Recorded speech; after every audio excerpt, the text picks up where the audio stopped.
Career awareness, कारकिर्दी अंगे जागृति।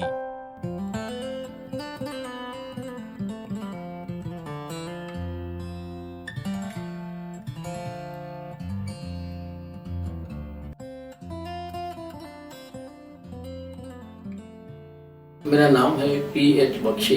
मैं यहाँ श्रद्धा इन में 2 साल से जनरल मैनेजर की हैसियत से हूँ। हॉस्पिटैलिटी इंडस्ट्री के लिए मैं करीब 6-7 कंट्री में घूम के आया हूँ, तो उसी हिसाब से हॉस्पिटैलिटी की इंडस्ट्री से मेरे 2 साल का नाता है। मेरा नाम राहुल कुलश्रेष्ठ है और मैं सनशाइन होटल में रेजिडेंट मैनेजर पोजीशन पे काम कर रहा हूँ। लगभग 6 साल से मेरे को यहाँ पे काम करते हो गया है डिफरेंट यूनिट्स में, सनशाइन होटल्स की गोवा यूनिट और शिरडी यूनिट में। लगभग 15 ईयर्स से मैं होटल इंडस्ट्री में काम कर रहा हूँ।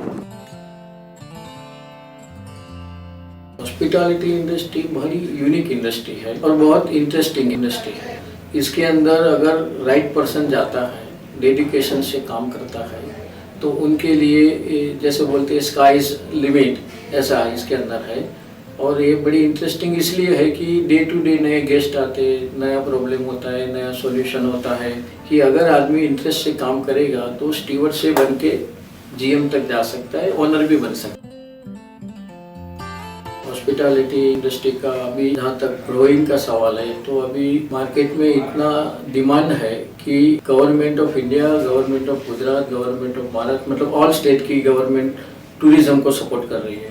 इंटरनेशनली भी टूरिज्म को डेवलपमेंट कर रहे हैं। तो आने वाले 10 साल तक 100% इसका ग्रो है। और जब इंडस्ट्री का ग्रो है तो नेचुरली स्टाफ का ग्रो होगा, बिजनेस का ग्रो होगा।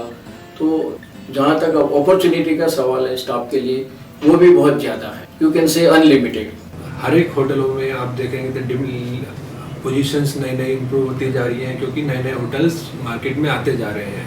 तो आप जब ग्रोथ में देखेंगे तो आपके लिए नए नए जॉब्स का अवेलेबिलिटी आती जा रही है। होटल इंडस्ट्री के लोग आजकल not only in hotels, other industry में भी प्रेफर करे जाने वाले लगे हैं, जहाँ पे भी कस्टमर बेस्ड इंडस्ट्री होती है, क्योंकि हमारे इंडस्ट्री से अच्छा कस्टमर रिलेशनशिप कोई और मेंटेन नहीं कर पाता है। और होटल इंडस्ट्री में स्टाफ की इतनी डिमांड है कि अगले 5 साल तक भी पूरी नहीं हो सकती, क्योंकि इतनी डबल खुलती जा रही है। आज मेरे शिरडी में आप देखो 1500 होटल हैं। आज मेरे वहाँ शिरडी में स्टाफ की इतनी कमी है, हर एक होटल का स्टाफ की कमी है। मेरे वहाँ शिरडी में मैंने देखा है कि 2 होटल में जनरल मैनेजर खुद फ्रंट ऑफिस में बैठता है, स्टाफ नहीं है उसके पास। आज स्टाफ लोग डबल सैलरी पे लेके जाते हैं। तो ये इतना ग्रोइंग इंडस्ट्री है कि अच्छा लड़का, एफिशिएंट लड़का अगर दिल लगा के काम करेगा तो प्रोग्रेस में कभी कोई तकलीफ नहीं आएगी। श्रद्धा इन होटल 3 स्टार होटल है और ये शिरडी के अंदर बाबा के मंदिर के बहुत ही नज़दीक है। ये 3 स्टार होने के हिसाब से ऑल फैसिलिटीज जैसे पिकअप ड्रॉप सर्विस गेस्ट के लिए है, इंटरनेट वाईफाई सर्विसेज है, प्ले रूम है, मेडिटेशन रूम है, गार्डन है, स्विमिंग पूल है, ऐसी फैसिलिटी सब हमने गेस्ट को लिया है। आज हम नंबर 1 है। वो हमारी 2 जिसको बोलते एक स्पेशलिटी है, एक तो हम कस्टमर केयर करते हैं और दूसरा स्टाफ को हम कॉमर्शियल नहीं रखते। स्टाफ एक हमारा फैमिली मेंबर है, तो ये हमारे 2 प्लस पॉइंट है। सनशाइन होटल 1962 में मिस्टर आडवाणी ने ओपन किया था मुंबई यूनिट में सबसे पहले। इस साल हम 50 साल उस होटल का मना रहे हैं। हमारे 4 यूनिट हैं all over India, sunshine Mumbai, sunshine Pune, sunshine Shirdi, sunshine Nagpur. हमारे सभी यूनिट 100 रूम से ज़्यादा के हैं और सारे 5 स्टार होटल्स हैं। रूम में जाएंगे तो tea coffee maker, mini bar, direct dialling to the STD, internet access, public area में 2-3 रेस्टोरेंट हैं। जैसे शिरडी यूनिट में हमारा इटालियन एंड इंडियन कुजीन चलता है। Then we have the spa, fun zone, सभी होटल फुली रिजॉर्ट टाइप का Shirdi unit बनाया हुआ है। हमारे कोई भी एक रूम आप समझो तो एक रूम के पीछे कई डिपार्टमेंट लगते हैं। एक रूम के पीछे रूम सर्विस आएगा, हाउसकीपिंग आएगा, इंजीनियरिंग आएगा, F&B सर्विस आएगा, F&B प्रोडक्शन आएगा और फ्रंट ऑफिस आएगा। इतने सारे डिपार्टमेंट जब मिल के काम करता है तब एक रूम तैयार होता है और गेस्ट को सेटिस्फेक्शन मिलता है। तो हर एक रूम में से कम आप एक दो आदमी ले लो तो एक रूम के पीछे हमको मिनिमम 5-6 आदमी लगते हैं। जहाँ तक स्टाफ का सवाल है तो टोटल स्टाफ मेरे वहाँ 115 टोटल स्टाफ है। सनसन सिटी जैसे 120 रूम का होटल है, तो हम लगभग 1.3 to 1.5 के रेशो में हम काम करते हैं। स्टाफ स्ट्रेंथ मतलब 150 से 180 के आसपास हमारे होटल में हमेशा लोग काम कर रहे होते हैं। इसमें से स्टाफ लेवल पे मैक्सिमम रिक्रूटमेंट होती है, क्योंकि हमारे यहाँ किचन में लगभग 30-40, सर्विस में लगभग 30, हाउसकीपिंग में लगभग 30, फ्रंट ऑफिस में लगभग 10। इस हिसाब से मेन ऑपरेशनल 4 डिपार्टमेंट में ही मैक्सिमम आपकी स्टाफ की रिक्वायरमेंट होती है। इसीलिए हम हर 3-4 महीने में अपनी स्टाफिंग अपडेट करते हैं और 8-10 लोगों का रिक्रूटमेंट हम लगभग करते ही हैं 3-4 महीने में। अभी ज़्यादातर रिक्वायरमेंट आईटी और एचओटी की रहती है, क्योंकि सबसे पहले एक स्टेज है आईटी, फिर एचओटी, फिर रेगुलर जॉब, फिर एक्सपीरियंस होता है, फिर कैप्टन होता है या सीनियर मैनेजर होता है या मैनेजर होता है। तो नॉर्मली जो सबसे ज़्यादा स्टाफ की ज़रूरत है स्टार्टिंग लेवल पे, एंट्री लेवल पे आईटी और एचओटी की है। ऊपरला लेवल पे इतना ज़रूरत ज़्यादा नहीं होता है, निचले लेवल में, एंट्री लेवल में बहुत ज़रूरत होती है हर एक डिपार्टमेंट में, हाउसकीपिंग में, एफएनबी सर्विस में, एफएनबी प्रोडक्शन में, फ्रंट ऑफिस में। आज प्रेजेंट जो मेरा रिक्वायरमेंट है वो हाउसकीपिंग, एफएनबी सर्विस एंड एफएनबी प्रोडक्शन के अंदर करीबन हर एक डिपार्टमेंट में 10-10 कैंडिडेट की है।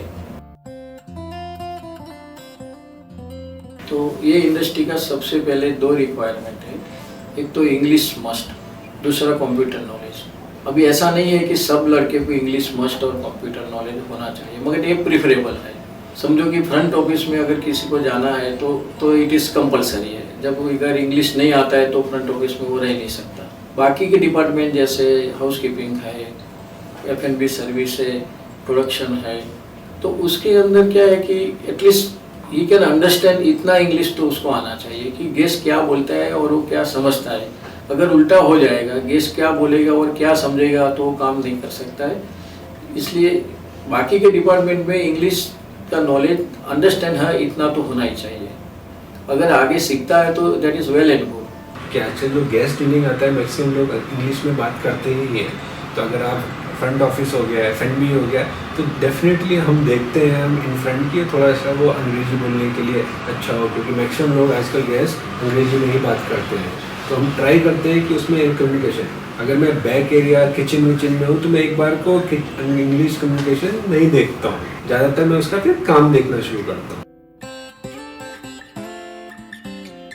जहाँ तक स्टूडेंट की एलिजिबिलिटी का सवाल है, as far as age is concerned, minimum 18 years complete होना चाहिए। दूसरा, एजुकेशन का जहाँ तक सवाल आता है, एटलीस्ट 12 पास या मिनिमम 10th पास होना चाहिए। और जो अगर हॉस्पिटैलिटी का कुछ कोर्स किया है, शॉर्ट टर्म है या फुल टाइम है, तो उनको प्रेफरेंस जल्दी मिलता है, क्योंकि होटल इंडस्ट्री में 2 टाइप के लोग आते हैं। एक एक्सपीरियंस वाला आता है जो कुछ सीख के आता है, कई लोग ऐसे हैं कि जो बिना सीख के आता है, ट्रेनिंग मतलब तरीके से आता है, और विद सर्टिफिकेट आता है, विदाउट सर्टिफिकेट भी आता है।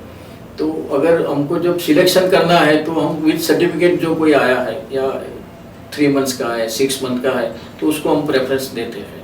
ये मैंने जो 10th और 12 पास का जो आपको बताया वो प्रिफरेबल है, it is not must, compulsory ऐसा नहीं है, मगर प्रिफरेबल मतलब अगर वो है तो हम उसको सपोर्ट करते हैं। 8 पास होके अगर उसको एक्स्ट्रा क्वालिफिकेशन है, जैसे आईटी का है, कंप्यूटर का है, मगर बेसिक कंडीशन ये है कि 18 ओवर एंड अबव 18 ईयर्स तो कंपलसरी चाहिए। अगर 8 पास है और 17 ईयर्स है, 16 ईयर्स है, तो कोई भी इंडस्ट्री वाला नहीं लेगा। मेन प्रॉब्लम कहाँ आता है कि सबसे पहला तो होम सिकनेस आता है। जो होम सिकनेस वाले लड़के हैं वो तो 1 मंथ में ही चले जाते हैं, और जिसको होम सिकनेस नहीं है, जो कहीं भी काम करने के लिए तैयार है, वो लोग 3 महीने के अंदर सेट हो जाते हैं। दूसरा आता है कि आजकल के लड़के को काम नहीं करना है और जल्दी पैसा लेना है, तो हार्ड वर्क का एक प्रॉब्लम आता है। ये इंडस्ट्री शिफ्ट्स वाइज चलती है, तो शिफ्ट में अगर जाना है, नाइट शिफ्ट में जाना है, तो फिर उनको तकलीफ होता है। जिसको बोलते हैं ना डेडिकेशन टू वर्क, वो नहीं है। तीसरा क्या है कि उनको कभी कभी एटमॉस्फेयर सूट नहीं होता है।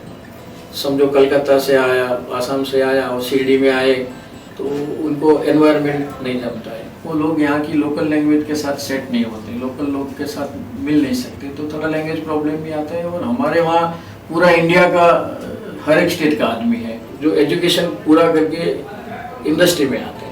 एजुकेशन का एनवायरनमेंट अलग है, इंडस्ट्री का एनवायरनमेंट है, तो एनवायरनमेंट में कभी कभी सेट नहीं होते हैं। है। अगर कोई भी लड़का लड़की जो भी आता है उसको अगर 1 महीना उसने निकाल दिया तो फिर वो सेट हो जाता है।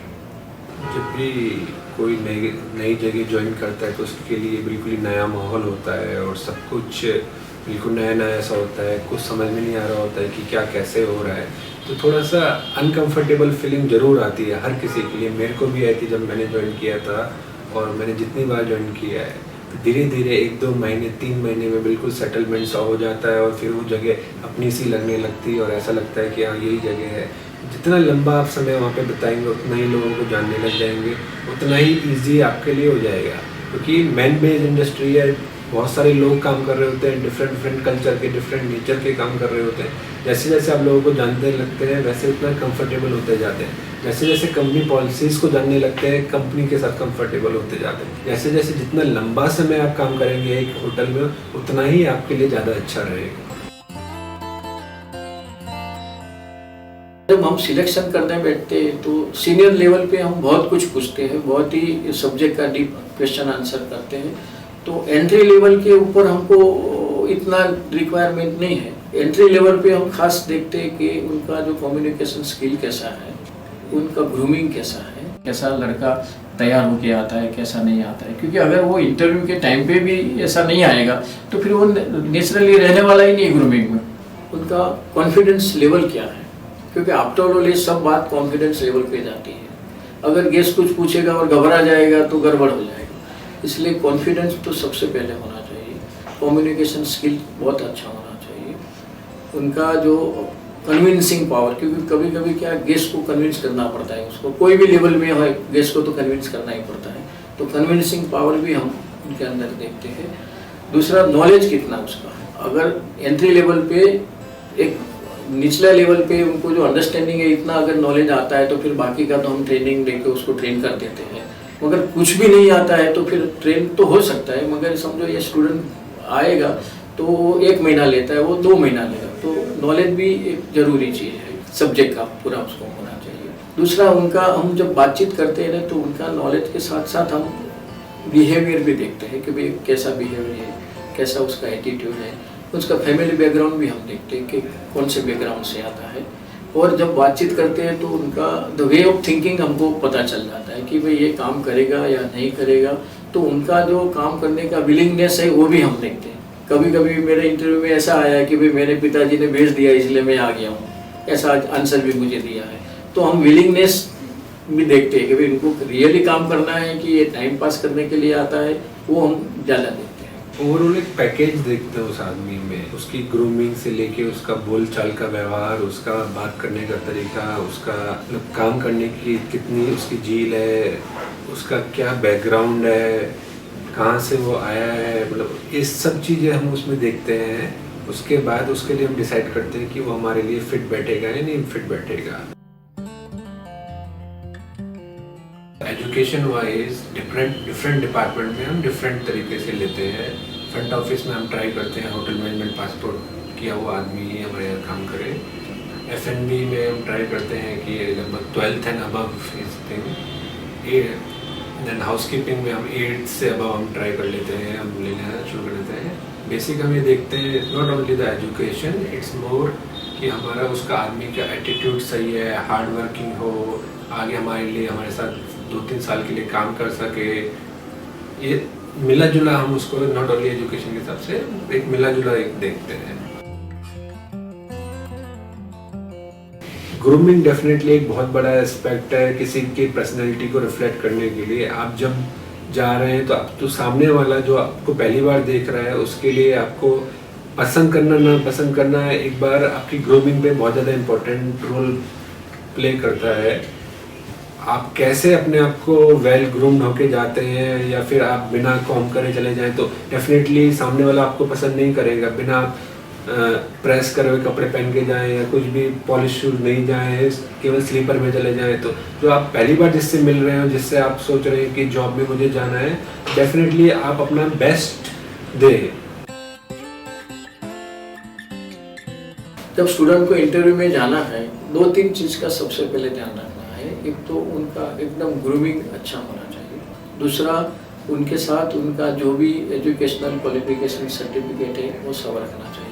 तीसरा, इंटरव्यू में जाने से पहले जो सब्जेक्ट का उसने डिग्री लिया है या सर्टिफिकेट कोर्स किया है वो एक बार पढ़ लेना चाहिए, क्योंकि नॉर्मली जो सवाल आएंगे उसका सब्जेक्ट का ही आएगा। इंटरव्यू में first impression is last impression. जब इंटरव्यू हॉल में आप एंट्री करते हैं तो बड़ी कॉन्फिडेंस के साथ आपको एंट्री करना है, जिसकी वजह से सामने वाले को ऐसा लगता है कि नहीं ये बड़ा कॉन्फिडेंट वाला लड़का है। थर्ड, आंसर जब देते हैं आप तो जो चीज़ आपको नहीं आती है उसमें ब्लफ करना नहीं है, सीधा आप बोल दो कि भाई ये चीज़ मुझे नहीं आती है। जब आप इंटरव्यू में भी गलत जवाब देते जाओगे तो सामने वाला इतना तो इंटेलिजेंट है कि आप गलत बोलते हैं वो समझ जाता है। तो इंटरव्यू में कभी भी गलत नहीं बोलने का, रॉन्ग इन्फॉर्मेशन नहीं देने का, आप सीधा बोल सकते हैं कि सर आई डोंट नो। तो उससे क्या होता है कि आपका इम्प्रेशन और अच्छा रहेगा कि भाई ये चलो ये समझता नहीं है या आता नहीं है, तो उसने कन्फेस कर दिया कि भाई मुझे नहीं आता है। अगर आप सवाल पूछते हैं, अगर आपको समझ में नहीं आता है तो आप फिर से पूछ सकते हैं, मगर उल्टा जवाब दोगे तो सामने वाला ऐसा समझता है कि भाई ये जानबूझ के हमको घुमा रहा है, हम जो पूछ रहे हैं उसका आंसर उसको आता नहीं इसलिए हमको दूसरी जगह पे ले जा रहा है। तो वो भी एक रॉन्ग इम्प्रेशन आपका पड़ता है। कभी जो डॉक्यूमेंट्स है उसमें आप मैनिपुलेट मत करो। हमने देखा है कई लोग मैनिपुलेट करके आते हैं, पे स्लिप में तो खास मैनिपुलेट करके आते हैं। तो जब हम किसी को लेते हैं तो हम क्रॉस टेल भी करते हैं, दूसरी तीसरी जहाँ से आया वहाँ से हम पूछ लेते हैं तो हमको पूरा पता चलता है। जब रहने के बाद अगर हमको पता चलता है कि इसने डॉक्यूमेंट्स में मैनिपुलेट किया है तो फिर हम उसको इमीडिएट निकाल देते हैं। तो डॉक्यूमेंट्स के अंदर कभी भी मैनिपुलेट मत करो, जो भी है आप सामने दिखा सकते हैं, सही है गलत है तो उसके ऊपर से इंटरव्यू लेने वाला सब समझ जाता है, क्योंकि लेने वाला तो बहुत बड़ा एक्सपीरियंस वाला होता है, 15-20 साल का एक्सपीरियंस होता है। तो उनको तो एक कागज़ आप दिखाओगे पता चल जाएगा ये गलत है या सही है। तो मैनिपुलेशन ऑफ जो डॉक्यूमेंट्स बोलते हो वो कभी मत करो, कॉन्फिडेंस से जवाब दे दो। फैमिली बैकग्राउंड में जब फैमिली बैकग्राउंड का पूछता है तो जो सही है वो बता दो आप। उसमें भी कई लोग मैनिपुलेट करते हैं, तो उनके बाद जब हम फैमिली हिस्ट्री निकालते हैं तभी भी कुछ ना कुछ गड़बड़ निकलता है। हम फैमिली हिस्ट्री इसलिए पूछते हैं कि बैकग्राउंड देखते हैं कि ये लड़का कहाँ से आता है, कौन से फैमिली से आता है, क्या करता है, उसके ऊपर से हमको पता चल जाता है कि ये लड़के का लेवल क्या है। तो ये भी हम एक ध्यान रखते हैं। एंट्री होती है तो आप जो दिन है रात है जो बोलना है भाई good afternoon, good morning, good evening, जो भी बोल के आप आने से पहले परमिशन ले लो। आप बैठने के बाद पहले पूछ के बैठो, या सामने वाला जब तक नहीं बोले तब बैठो ही मत, दैट इज़ द बेस्ट। या आप अगर ज़्यादा टाइम खड़ा रखा तो पूछ के बैठ सकते हैं, दैट इज अनदर अल्टरनेट। मगर सामने वाला जब तक आपको बोलता नहीं तब वो जानबूझ के नहीं बोलता है, वो आपका रीडिंग करता है कि ये लड़का क्या करता है। मैं कभी कभी इंटरव्यू लेने जाता हूँ, मैं नहीं बोलता हूँ उसको बैठो आप, मैं देखता हूँ वो कहाँ तक खड़ा रहता है, क्या करता है, उसका एटीट्यूड क्या है। तो आपका इंटरव्यू में टाइम में जो एटीट्यूड है वो सब ध्यान रखता है। आपको लगता है वो सामने वाला देखता है नहीं, मगर सामने वाला सब ईच एंड एवरी एटीट्यूड देखते हैं। हम सीनियर लेवल पे तो उनको चाय पिलाते हैं, बिस्किट देते हैं, और कैसे चाय पीता है और कैसे बिस्किट खाता है वो हम ऑब्जर्व करते हैं। उनको पता नहीं होता है कि हम क्या ऑब्जर्व करते हैं। तो आपका हर एक एटीट्यूड एंट्री पॉइंट से आप जब जाओ वापस इंटरव्यू देके, हर एक चीज़ आपका एटीट्यूड ऑब्जर्वेशन में होता है, और वो जब ऑब्जर्वेशन में सक्सेस हो जाता है तो हम उसको सिलेक्ट करते हैं। इंटरव्यू के लिए आ रहे हैं आप, 5-10 मिनट के लिए आप अपने आप को इंटरव्यू के सामने प्रेजेंट कर रहे हैं, तो उस समय आप अपने आप को जब भी अपना प्रेजेंटेशन दे पाएँ, जितना प्रेजेंटेशन दे पाएँ, आपकी ग्रूमिंग हो गई, आपका बातचीत करने का तरीका हो गया, बैठने का तरीका हो गया, काम के आप उसमें कुछ काम ही को शो कर सकते हैं। आप जो बोल रहे हैं वो बड़ा इंपॉर्टेंट है। आपका एटीट्यूड बहुत अच्छा दिखना चाहिए, आप रेडी दिखने चाहिए किसी भी हद तक जाने के लिए, अपने काम के लिए। ये सब तरीके आपको दिखाने हैं। अगर आप इसमें से कुछ भी आप मिसिंग करते हुए दिखाते हैं, आप बिना ग्रूमिंग करे चले जाते हैं, आप प्रॉपर शूज़ प्रॉपर यूनिफॉर्म पहन के नहीं जाते हैं, आप दिखाते हैं कि हाँ मेरे को मतलब मेरी प्रायोरिटी कुछ जॉब से ज़्यादा भी कुछ और है, मेरे को यहाँ जाना है, मेरे को वहाँ जाना है, तो वो सब चीज़ें इंटरव्यू लेने वाले के लिए बड़ा डिफ़िकल्ट हो जाता है उसको देखना कि मैं कैसे इसको सेलेक्ट करूँ। कल मेरे को जब ज़रूरत होगी तो ये ज़्यादा इसकी प्रायोरिटीज़ कहीं और होंगी। 5-10 मिनट में जब इनिशियली स्टार्ट कर रहे हैं अपना कैरियर, क्योंकि आप लोग अभी जब स्टार्ट करेंगे अपना कैरियर, तो आपको ये सब चीज़ें ज़्यादा दिखानी है। आप अपना पूरा बायोडाटा बनाइए, उस पर अपनी फ़ोटोग्राफ लगाइए, उसमें अपनी सारी नाम, फैमिली बैकग्राउंड, अपनी सारी स्टडीज़ कहाँ से करी हैं, क्या क्या आपकी नॉलेज है, क्या क्या आपके एक्स्ट्रा करिकुलर एक्टिविटीज़ हैं, सारे अपने सर्टिफिकेट उसके पीछे लगाए और पूरी एक फाइल प्रेजेंट करें अपने इंटरव्यू के सामने।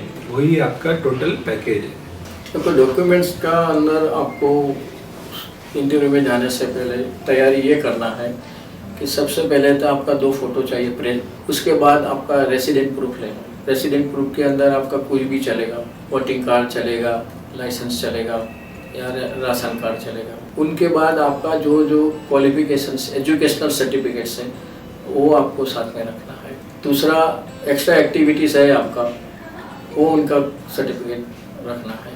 आपका कोई एक्स्ट्रा कोर्स है या स्पेशल कोर्स किया है वो भी आपको साथ में रखना है। अकेला वो नहीं रखना है, ओरिजिनल के साथ आपको एक एक जेरोक्स लेना है और जेरोक्स अटेस्टेड करके लेना है, या तो अपना खुद का अटेस्टेड करना है ताकि आपको उस टाइम की कोई तकलीफ नहीं हो जाए। अगर कॉलेज थ्रू जाते हैं तो रेफरेंस में कॉलेज का लेटर चाहिए या लोकल लेवल पे 2 रेफरेंस चाहिए, क्योंकि आजकल बिना रेफरेंस का नौकरी मिलना मुश्किल है, क्योंकि अनजान आदमी को कोई रखता नहीं, कौन कैसा आया क्या नहीं आया। तो आपको 2 रेफरेंस का भी लेटर साथ में रखो। इतना अगर आप साथ में रखते हैं तो फिर आपको कोई तकलीफ नहीं आएगी। कॉलेज में तो 2-4 पीरियड लगाया फिर फ्री हो जाएगा। यहाँ तो उसको 8 घंटा 10 घंटा 12 घंटा काम करना पड़ता है, तो वर्किंग एनवायरनमेंट भी उसके लिए थोड़ा तकलीफ वाला हो जाता है। वो तो सोचेगा, जब बाहर निकला तब तो सोचेगा अभी मैं जाऊँगा, मुझे गाड़ी मिलेगी, केबिन मिलेगी, ड्राइवर मिलेगा, वो सब इसका इमीडिएट मिलता नहीं है, तो इसके लिए हार्डवर्क करना पड़ता है। तो हार्डवर्क शुरू से ही घबरा जाता है, तो वो अगर 3 महीने में उसका सेट हो गया तो फिर कोई तकलीफ आता नहीं है उसको। अभी आज के ज़माने में जो जैसा गवर्नमेंट में है 1 पंच 2 लंच, ये गवर्नमेंट इंडस्ट्री नहीं है। यहाँ आप काम करोगे तो रिवॉर्ड इमीडिएट मिलता है। गवर्नमेंट में काम करोगे या नहीं करोगे हर साल कुछ ना कुछ मिलता रहता है। यहाँ ऐसा, ये इंडस्ट्री में ऐसा नहीं है। यहाँ तो जैसा काम करोगे आपको रिवॉर्ड इमीडिएट मिल जाता है। तो यहाँ आपको हार्ड वर्क चाहिए। मैं यही कहूँगा कि जब मैंने भी जब ज्वाइन किया था तो मेरे को लगता था कि कंपनी मेरे लिए, मतलब ये सब मुझे कंपनी के लिए करना है। बट मैं जहाँ तक सोचता हूँ, ये मैं जो भी काम कर रहा हूँ वो मैं अपने लिए कर रहा हूँ और अपने कैरियर को इम्प्रूव करने के लिए कर रहा हूँ, और जितना मैं मेहनत करूँगा उतना मैं आगे बढ़ूँगा।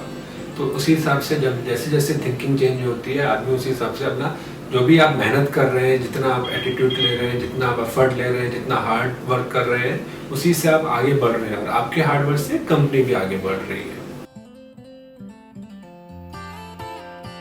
मेरे वहाँ स्टाफ का जहाँ तक सवाल है, वहाँ इतने कॉमर्शियल नहीं है। हमने एक होमली एटमॉस्फेयर बनाया है। हम ऐसा सोचते कि जब स्टाफ काम पे आता है तो टेंशन के साथ आएगा तो क्या काम करेगा, और बार बार हम उसको बताते रहेंगे तो क्या काम करेगा। तो हमने हमारा अलग थिंकिंग है, हमने एक होमली एटमॉस्फेयर बनाया है, तो जिसकी वजह से स्टाफ बिना टेंशन का काम कर सके। दूसरा है कि हम हर एवरी मंथ एक स्टाफ पार्टी रखते हैं। वो स्टाफ पार्टी के अंदर हम जो लड़के लड़की ने, जो स्टाफ ने अच्छा काम किया है उसको एप्रिसिएशन एक लेटर देते हैं, और 501 रुपया 501 वो एक इनाम के तौर पे देते हैं। ये this is one type of motivation, एक मोटिवेशन है।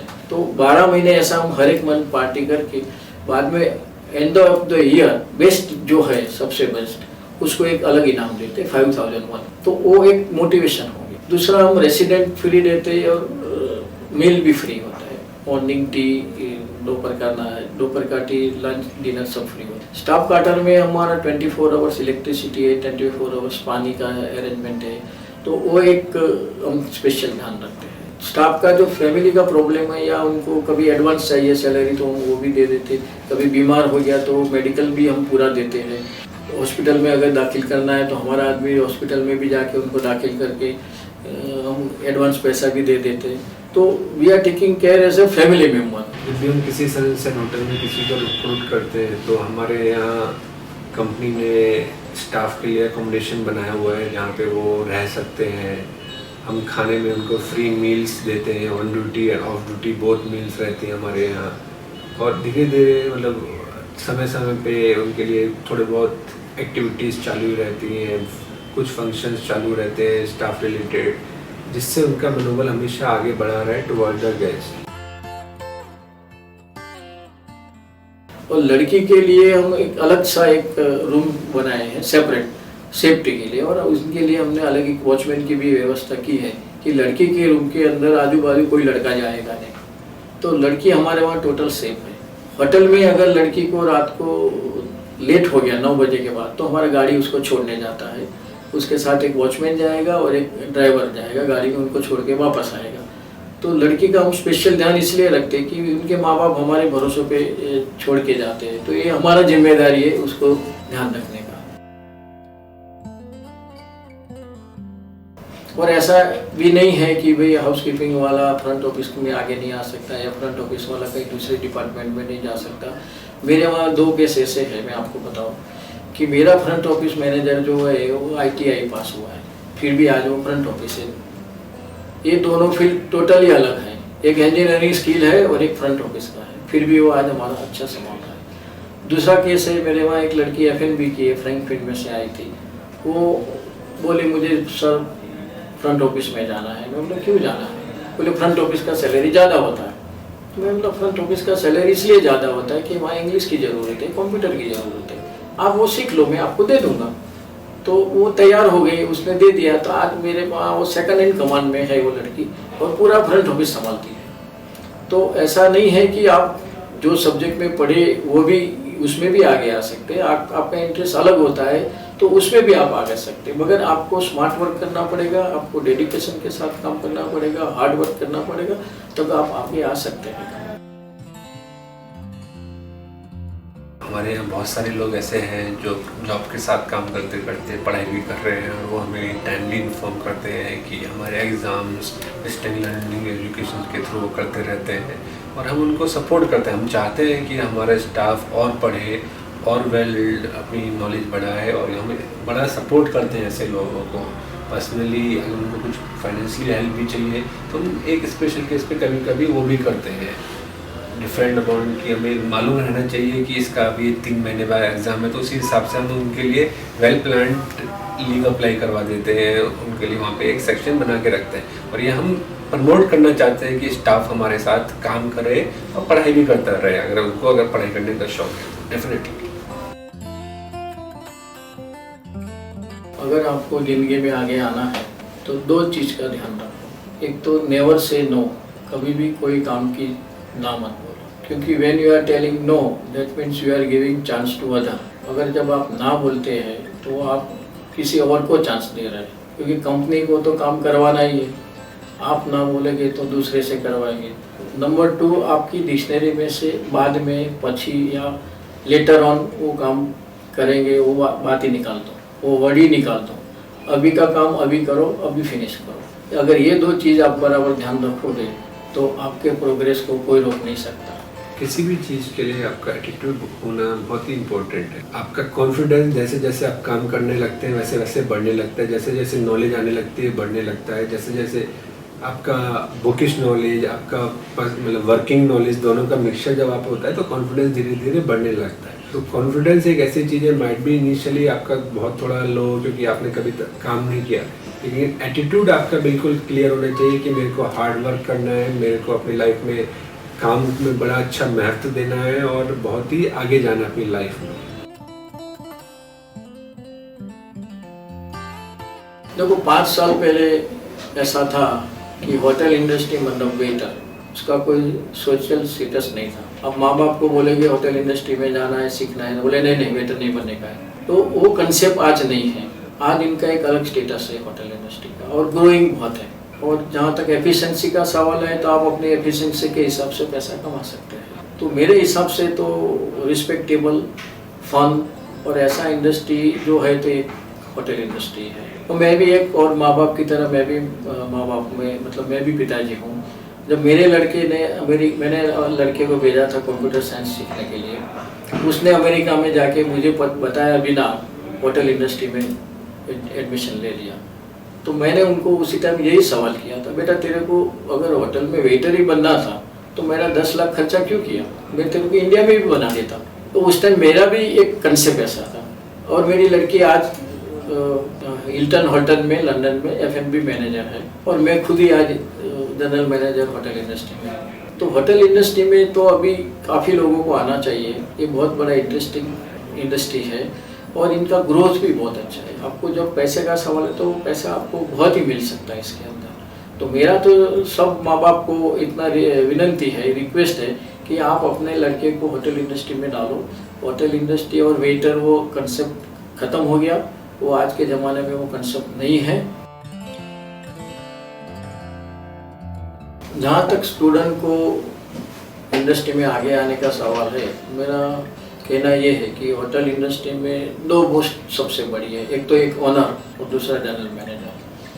तो जब एंट्री लेवल पे स्टूडेंट होता है जब दाखिल, तो उनको गोल रखना है कि भाई मुझे जीएम बनना है या मालिक बनना है। जब तक ये बड़ा गोल नहीं रखेगा तो उसका प्रोग्रेस नहीं होगा। उनके लिए क्या करना चाहिए? उनके लिए हार्ड वर्क चाहिए, डेडिकेशन टू दी वर्क चाहिए, डिसिप्लिन चाहिए, टाइमिंग चाहिए, ग्रूमिंग चाहिए, कम्युनिकेशन स्किल चाहिए, एजुकेशन जो क्वालिफिकेशन लिया है उनके साथ आईक्यू मिला के खुद का जिसको बोलते हैं स्मार्ट वर्क करना चाहिए। काम तो सब लोग करते हैं, मगर जो लोग स्मार्ट काम करते हैं ना वो आगे जल्दी आ जाते हैं। सभी स्टूडेंट को एक लास्ट एडवाइस दूंगा कि जो भी करें बिल्कुल दिल से मेहनत लगा के और अपना पूरा 100% डेडिकेशन से जो भी काम कर रहे हैं वो कर रहे हैं। तो सबसे ज़्यादा मेहनत कैरियर के लिए करिए, बाकी सारी प्रायोरिटी अपनी ज़िंदगी में सेकंड रखिए। All the best all the student. और आप सब इसके ऊपर सोचो, विचार करो और ज़िंदगी में आगे बढ़ो। आप जितने आगे बढ़ेंगे हमको इतना सेटिस्फेक्शन होगा। और आपको कहीं भी कोई भी स्टेज पे हमारी गाइडेंस की ज़रूरत है, हम आपको गाइडेंस देने के लिए कभी भी तैयार है। हमारा एड्रेस ले लीजिए आपके संस्था में से, हम आपको पूरा सपोर्ट करेंगे।